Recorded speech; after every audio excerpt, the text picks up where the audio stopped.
Parosat nimadir boshlatdi. Yana nima boshlading? Nimaga har doim beparosat urasiz? Nimadir qilsam hammasi dabdala bo'ladi degani emas-ku.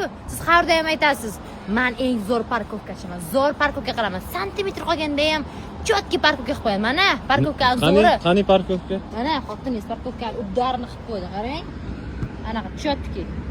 Shahlo? Uddarmi? Uddar qilsan. uddar. Ana mashinani orqasiga parkovka qilmabsan. Rasxodga tushiribsan. Nimaga buncha santimetr qolganda siz Santimetr yo'q batta. Shahlo uribsan deyapman. Ha, men rekordni yangiladim. Siz santimetr qolganda to'xtardingiz. Men kelib joy qoldirmadim. Qanaqa bo'ldi to'xtayotganda? Qanaqa silkidimi san mashina? Na keldi. Do'q. Zo'r parkovka. Bo'ldi, ber endi pul. Nimaga pul beraman? Siz bering naborot. Nimaga men beraman senga? Yo'q, uddar, qarang, uddar qo'ygan. Uddar bitta oyligim qipsiz mashinani orqasiga. Xullas siz